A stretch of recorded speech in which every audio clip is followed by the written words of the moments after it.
Start at the beginning. Was it always your intention to be a professional musician?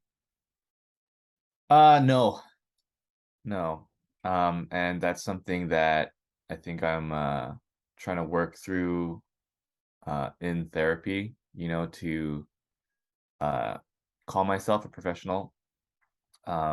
It's something that has been near and dear, I've been playing music since I was 5, and in the school band and things like that. And I think it wasn't until like late high school, post high school when I was playing music creatively and making music in bands and with friends. And it's been more of like, I don't think I hold music with the responsibility of like making money. It's always been kind of like, something I do to express myself or like process things that I'm going through. And I've had a full-time job, you know, uh, since as far as I can remember. I just quit earlier this last month, so I can do a little bit more touring. It's just been hard with just like a 2 week, span of within a year each year. And I've been very grateful that LA has allowed me to play as much as I do. But I want to play other places. But to go back to the question, no, it has never been my intention. But it is now. That I fair to think say? yes. It sounds like you're convincing yourself. Is that It's fair? it's something I'm, like I'm working through too. Um, I I guess, for me, the first and foremost is the music itself, and um, creating something um, that I'm proud of, you Mm, know.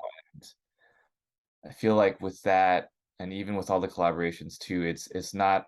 I don't approach it as like, is this going to be successful or is this going to be uh, you know, bring in money or profit or anything like that. It's more focused, on the music itself. So I think a lot of that has been um afterthoughts. Um, but yes, professional. Yes. I have to say that I can't think of another artist who has put out the quantity that you have in recent years and maintained the level of quality that you have in recent years. Thank It's you. extraordinary. And I'm fascinated by your ability to do that. But before we get to that, what is the motivation to produce so much work? I think part of it was my ability of not being able to tour. A lot of things have been collaborations with people who come into town, or since the pandemic, it's been creating with friends who are across the country or the world, but still being able to, send files back and forth. Um, and yeah, I think I am very hard on myself as far as the quality. Um, and I've talked to a lot of musician friends, and they all, go through the same thing of, is this even worth anything, or you know, what am I even doing? But I think a lot of the music, at least in my solo repertoire, is very personal things, that I'm touching upon. And so, um, like for example, like Dissension was about the camps, and then Hidemi was, my grandfather's life after. And I've heard some people message, or some people have messaged me and said like, "Oh, I didn't even know that happened." Mhm. You know, Oh, um, thanks for bringing it to my attention. And that wasn't my intention, but that's a really nice um result of listening to the music too. that must have been incredibly gratifying. Yeah. Uh, do you have a family, a large family that is interested in your work? I have a small family. I have a younger brother, parents, and then an auntie who lives here, and then I have my mother's side of the family lives in Japan. Mm, And it was difficult at first, just because the music I was making at that time was much more extreme, a lot louder, um, and I think they didn't really understand, that, but they've come around. I give them a copy of everything that I make, just for them to have. Um, they really like the Fubusushi stuff, um, and yeah, it's they've definitely come around. I've gotten to play a couple of local shows, opening for Godspeed, and had the privilege of playing at Mocha several years back, and so they came to that. I was like, you guys have to come to this one. mm. Um, That must feel great. yeah. How do you explain your work to them and the various iterations of your work? Yeah, I mean, I am trying to get better at describing to them what it is as well. I think the negative connotation or the negative reaction I was getting when I was younger kind of lingered with me. And so I was, uh, I guess, scared of having that reaction over and over whenever, I made something new. But now, I'm more, um, I think I'm able to find the words better, with the solo stuff. There's a lot more context, involved just because it's like a lot of family stuff. Um, and yeah, yeah, I was really excited for the Hidemi record to finally come out just because my dad's on the cover. Mm, Um, great picture. Love yeah, it. I love that photo is so like perfect. Um, Yeah, my aunt found that photo, or someone sent it to my aunt like maybe 6 or 7 years ago, and as soon as I saw, I was like, that I'm gonna keep, like, that's something special. There's been a real progression in your work over the years. What do you attribute that to? I think part of it is, uh, the time that was available, with the pandemic, um, just being not able to play shows, and I think at first it was very I was very bummed out. I think a lot of the friends that I saw were at shows.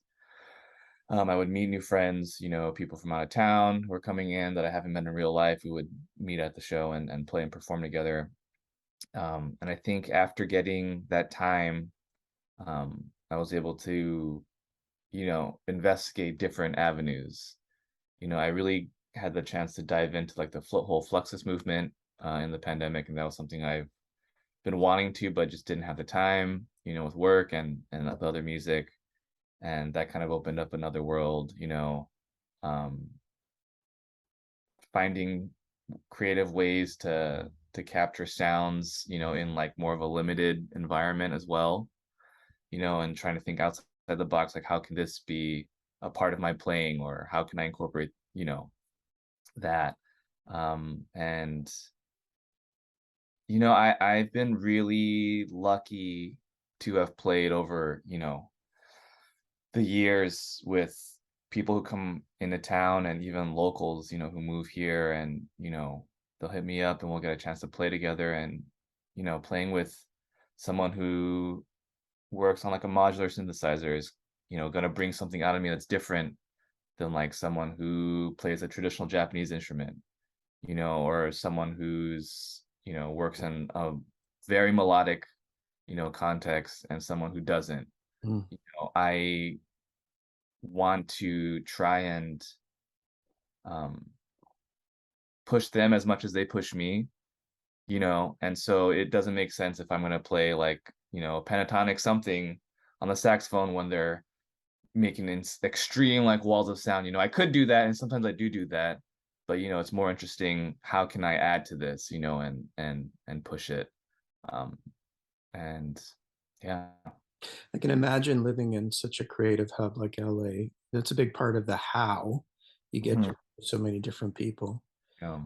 Um, but there's much more to it than that, isn't there? I mean, you have to have a certain versatility to be able to sit down with so many different players and so many different styles, just as you're describing, Mhm. and bring something, even if it is just a little bit new to the partnership each time. Yeah. Come from.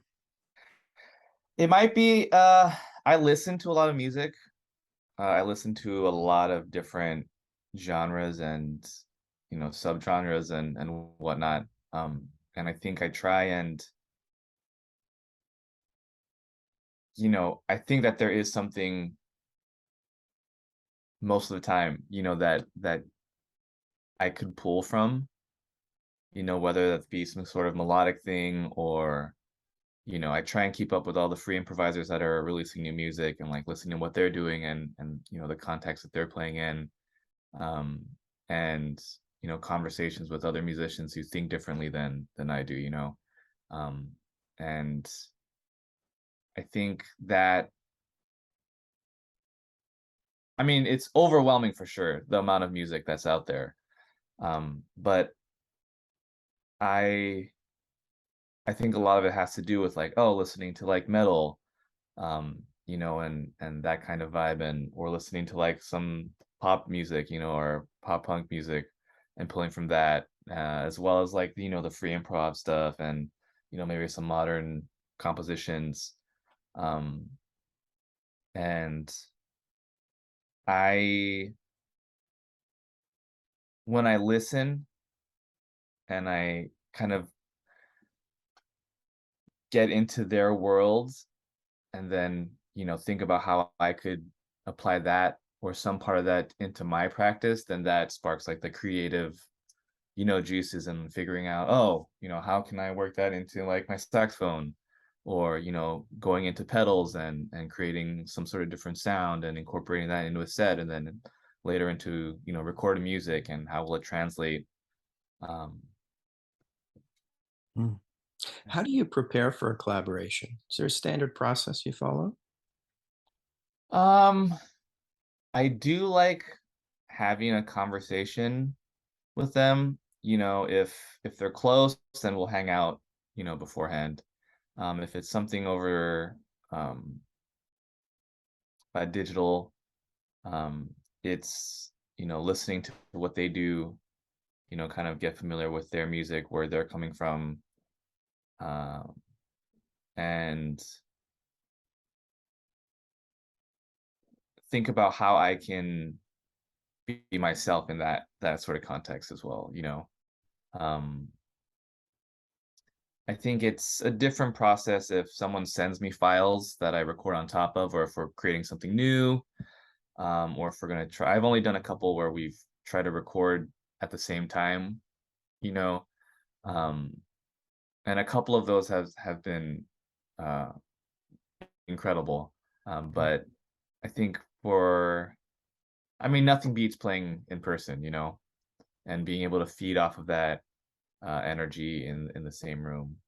Um, Do you ever say no to invitations?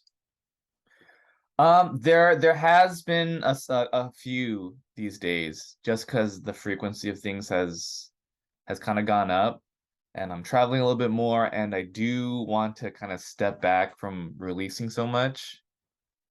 Um, I think I want to focus more on touring right now and playing and releasing some solo projects that have like a more bigger scope, or that'll hit a little bit harder, and I feel like I'm releasing so much.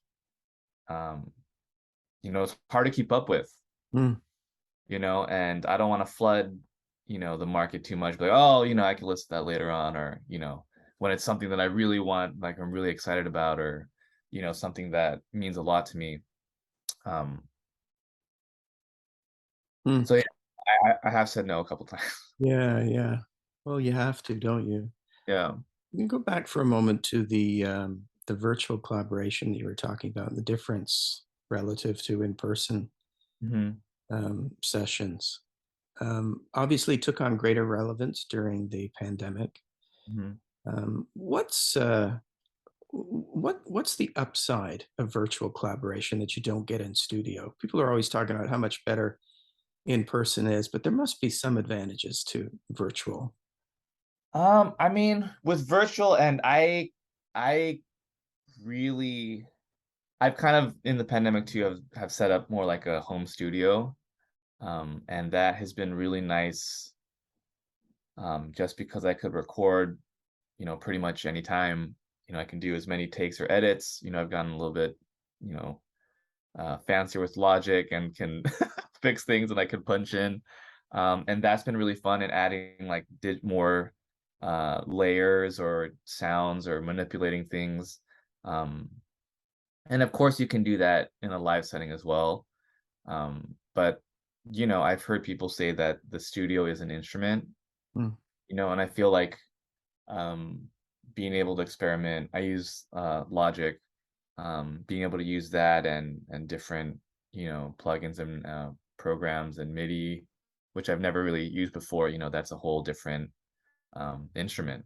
You know, um, and like with Fubuchi, all four members live across you know the country, and I we've only all gone together one time. Just And it was once, really? just once, and it was just to play a festival, that had nothing to do with creating the music, you know? And they're all super busy, and so I don't think with the help of the internet, I don't even know if that band would have existed, or, if we were able to create what we have done. Um, and so that's been a joy too. Another one of the collaborations was with Camila Nebbia. She lived in Buenos Aires, and now she lives in Europe. But we did like a distance, collaboration. And we finally just met in real life last month when I went to Europe, and we got to play together and um, record in the studio together. And you know, it was the first time we met, but we've been in, contact for, 2 years.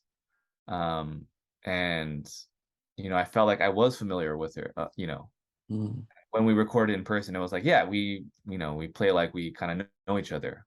So that was nice. that's great. Yeah. Someone's coming to you for the very first time, never heard your work before.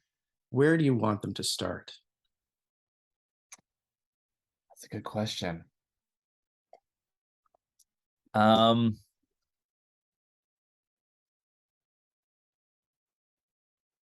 I guess I would either give them at this point in time, I would give them either Hidemi or Dissension to start with.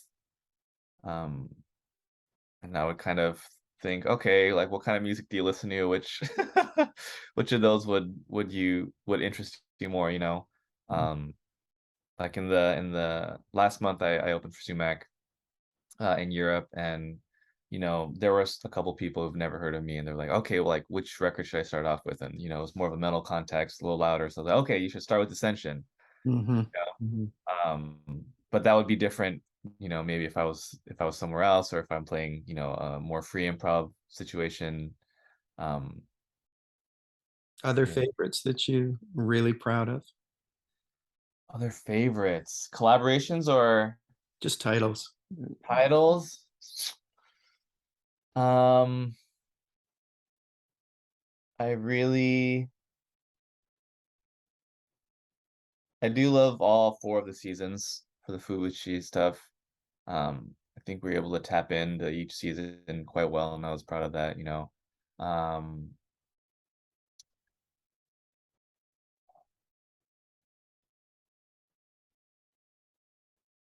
I think that I shouldn't have to worry about when my parents go outside. I think that was a that captured a moment really well, Mm, you know. And I was able to stretch out and not really even use my saxophone, which was, very different from for me.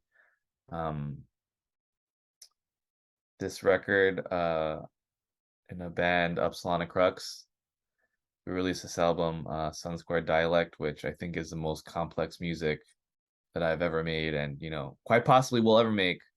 Mm. Um, but that band for that recording was two drummers, two guitars, and I played Rhodes. There was a lot of, you know, different time signatures and rhythms and harmonies. Um, and it was a lot of fun. We haven't played together for 5 or 6 years. And I saw a video. We played this festival in Europe. And it's been so long since I visited or even heard that material.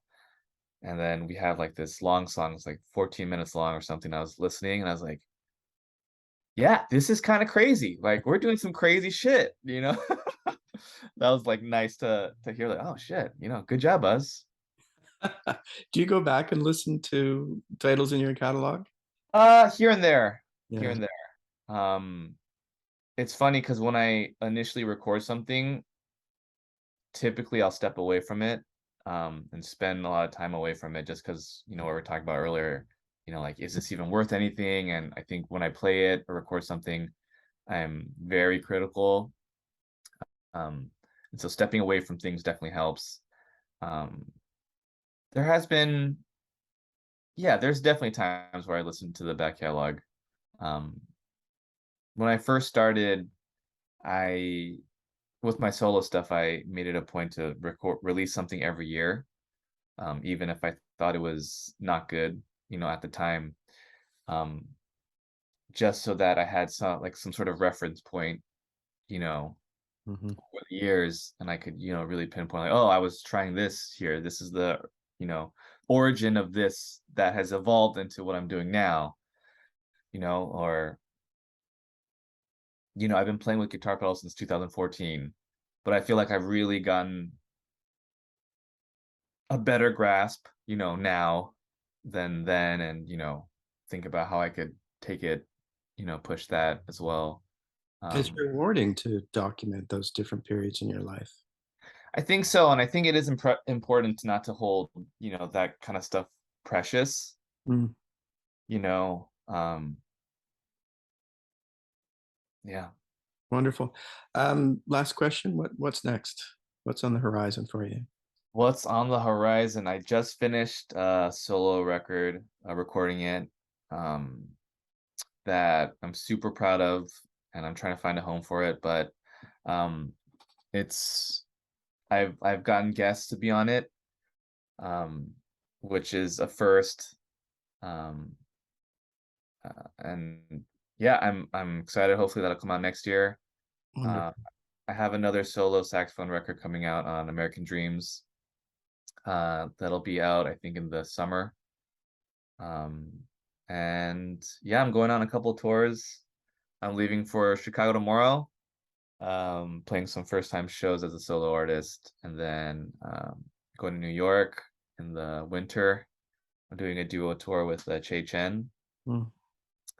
and then in the spring I'm going to be opening for Emma Ruth Rundle on some North America runs. And yeah, just you know, trying to be more intentional with the music I release, and yeah, Please let me know if you're in Toronto. I will definitely. Thanks for this, Patrick. It's been a real Thank you pleasure. so much.